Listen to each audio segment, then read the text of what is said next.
Greetings all, welcome to my channel Subculture Vulture, and today I'll be reviewing the kind of near future cyberpunk Indian fairy tale River of Gods, written by Ian McDonald. So, sprawling epic comes to mind when I think of this book because there are actually a large amount of plot lines, but I'll try to sum up the main body of work by picking out the biggest ones. So we find ourselves in India 2047, and the Prime Minister Sajida Rana. I hope I'm pronouncing that correctly. Just to let you know in advance that I'm going to be butchering a lot of pronunciations today, so prepare yourself for that. Sajida Rana is like attempting to calm down her citizens because they're all roasting under the Indian sun because there's a massive drought going on.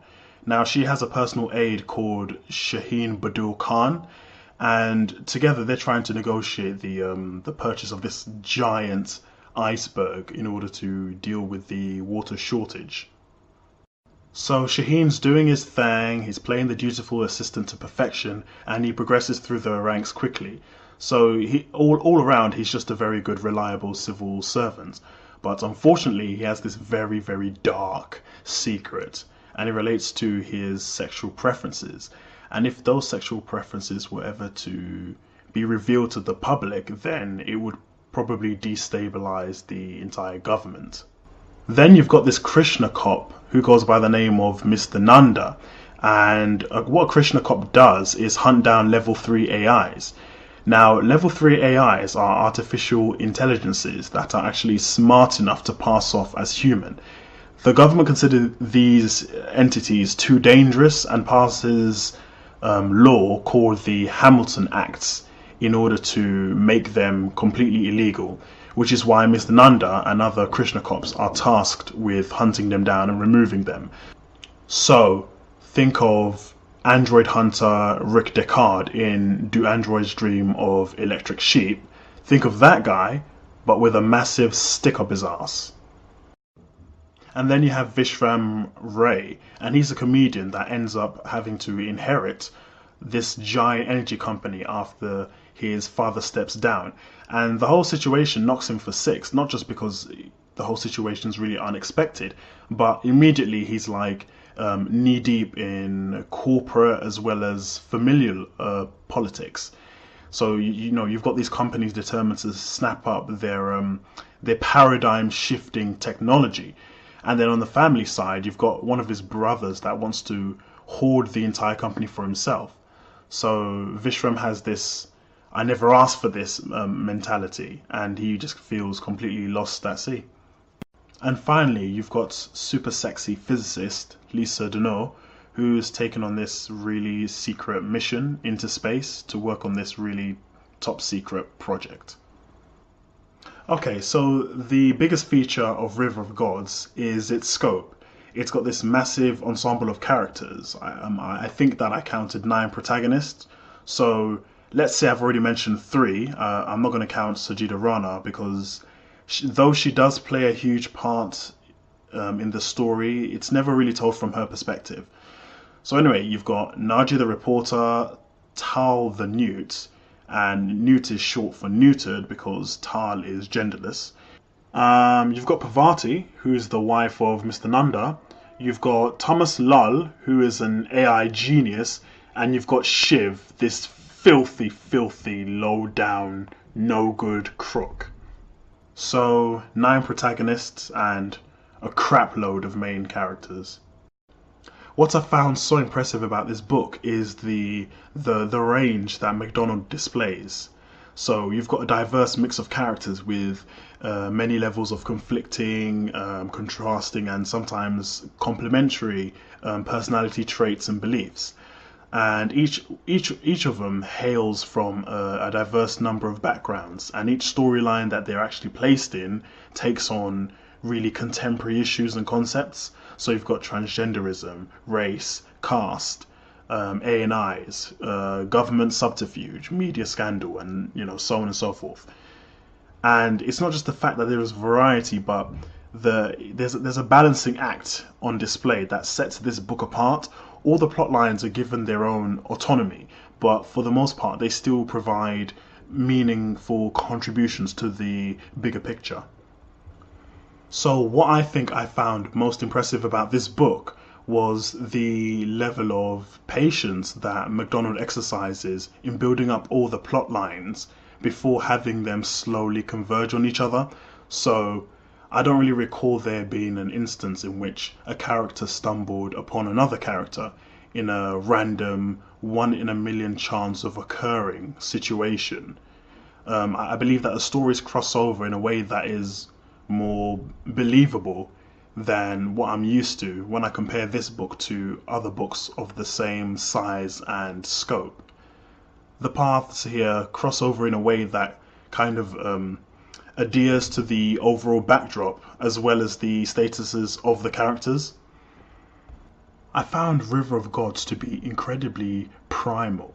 Like, this book is really explicit, and this explicitness doesn't just come from the sex scenes. By the way, even though there's only a very, very small number of them, they are absolutely filthy because the characters are quite acrobatic in their lovemaking. And that probably makes sense because MacDonald has set this book in the country that has birthed the Kama Sutra. Anyway, there's lots of shameless ogling going on, but also the characters get very passionate about danger and events of discovery, and they sound really aroused and hot and heavy whilst they're talking about these things. Even the landscape in the book also is sprinkled here and there with phallic objects. I remember there's one point in which the physicist, Lisa Denor, is crawling up a space tube connecting to some sort of docking bay. And I remember reading it, and it immediately conjured up images of like this lone sperm cell swimming up a woman's birth canal. And I'm telling you that image was strongly suggested. I'm just not saying that. I'm not just saying that because I have a dirty mind. And all this raw primal energy isn't just achieved through the references to sex. Like there's constantly bursts of deep-seated tradition, and it's like these traditional values are simultaneously trying to mold and as well as wrestle with the prevailing Indian culture.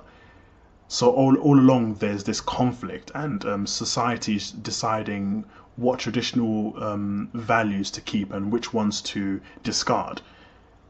So a couple of examples of this is just so you have civil war here with mobs roaming around attacking people with swords and sticks. You've even got like people chanting in temples, completely like covered in the ashes of dead people. You know, it gets completely manic at times. Listening to my reviews so far, you may be given the wrong impression that the book isn't that cyberpunky.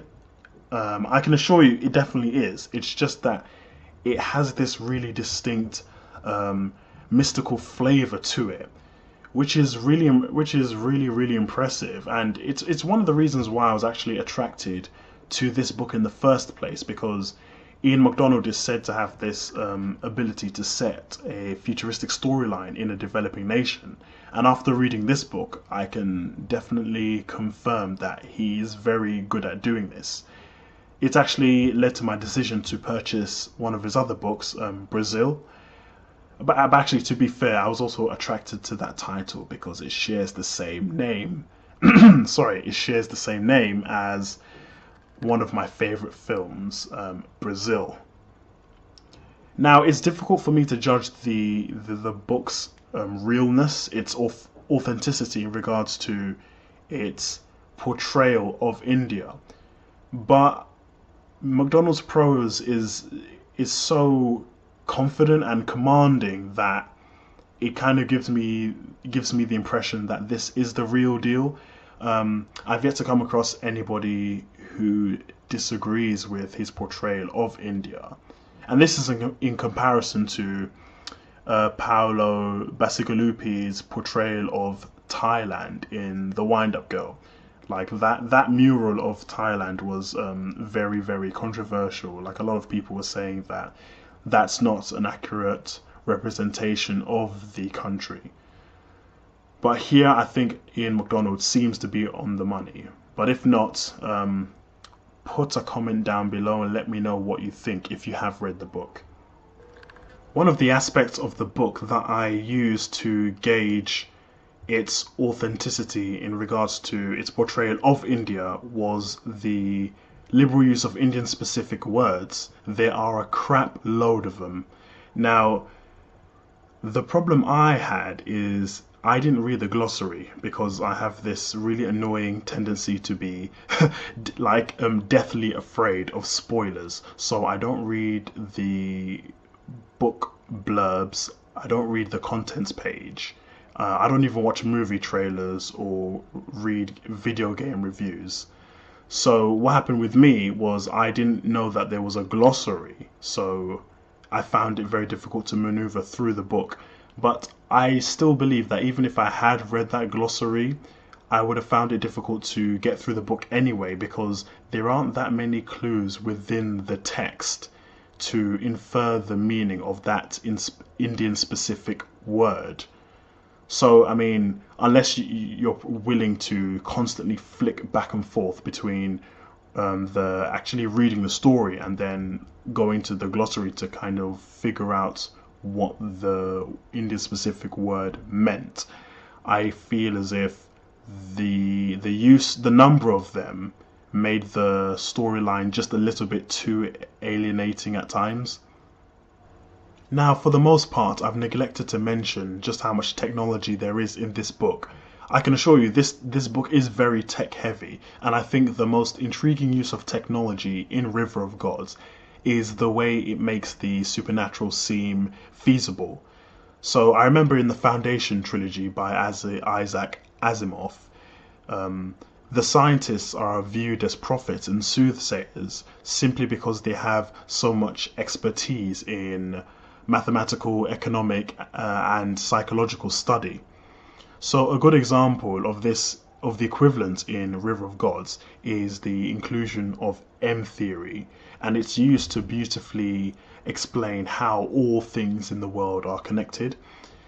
And it's not too dissimilar to the way a New Age hippie would say that all beings are energy and all things in the universe are energy. So essentially, we are one. Now, then again, trying to attain the supernatural through technology isn't an original idea. It's been done many times before.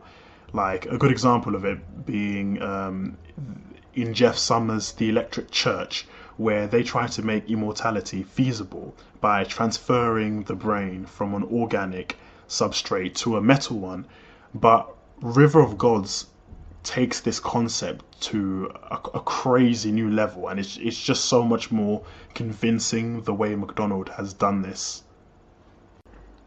I think I'll finish this review by saying this book is like a good Indian curry. It's spicy, it's flavoursome, and it's dense. Now, this is a lot more post-cyberpunk than cyberpunk, since there aren't any trench coats and there's no real noir slickness to it. And I think that's what makes it a breath of fresh air. It's pleasurable reading a novel with strong cyberpunk leanings, but isn't weighed down by cyberpunk tropes. And that's about it. If you enjoyed my review, please comment, rate, and subscribe. And thank you for listening.